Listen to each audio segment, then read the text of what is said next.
Bonjour et bienvenue pour cette première vidéo, une introduction au langage Python. Alors, qu'est-ce que Python? C'est un langage de programmation qui est interprété comme le langage Java par exemple, et à la différence du C. C'est un langage qui est orienté objet, mais uniquement si on le souhaite, on peut faire sans.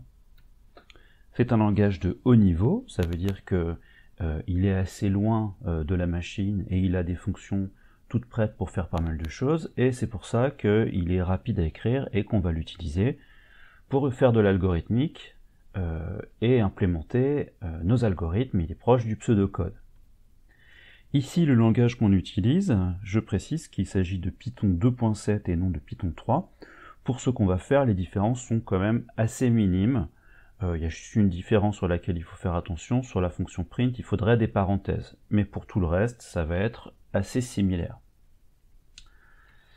Le premier mode d'utilisation du langage Python, c'est le mode console, on dit aussi shell interactif. Shell, c'est la console. Donc on se place dans une console, et puis on tape simplement Python, qui est le nom de l'interpréteur Python, entrée, et on se retrouve avec une invite de commande. Là, nous pouvons taper des commandes, et ces commandes, quand on fait entrer, vont être tout de suite exécutées. Par exemple, je vais commencer par le traditionnel Hello World, qui écrit Bonjour le monde, sauf que je vais le faire en français. Print, c'est l'instruction qui permet d'écrire des chaînes de caractères et qui va à la ligne après. Et je vais écrire juste, par exemple, print, bonjour, le monde, entrée, et on voit que ça écrit la chaîne de caractères, bonjour le monde. Je peux aussi, par exemple, définir des variables. Ici, une variable x qui vaudrait 10, entrée. Remarquez que je ne déclare pas la variable commencée, je dis directement que x vaut 10. Puis je peux afficher la valeur de la variable en demandant d'écrire x avec print x. En mode console, je peux aussi faire directement x comme ceci.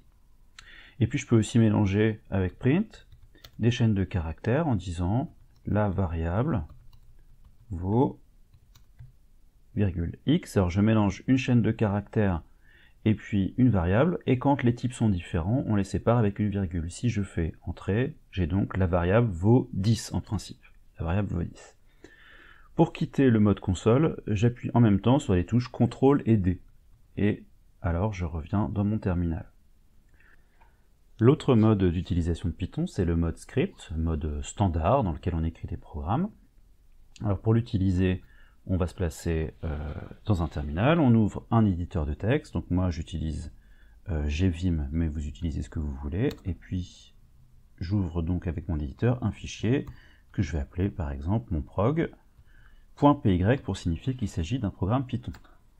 Donc j'ai mon éditeur, dedans je vais taper les instructions, par exemple je vais définir une variable x qui vaut 5, je vais définir une variable y qui vaut 2 fois x, et puis ensuite je vais demander d'afficher y, je vais écrire print le double de x vaut virgule parce qu'on change de type, et ici y qui vaut en principe le double de x. Voilà, j'enregistre ce programme et je quitte, je vérifie, il est bien là, il est bien enregistré. Pour exécuter ce programme, on lance l'interpréteur dessus, pour cela on tape juste Python et le nom du programme, Python monprog.py, entrée, et on voit ici que le double de x vaut 10. Voilà, c'est tout pour cette vidéo, j'espère que ça vous a plu.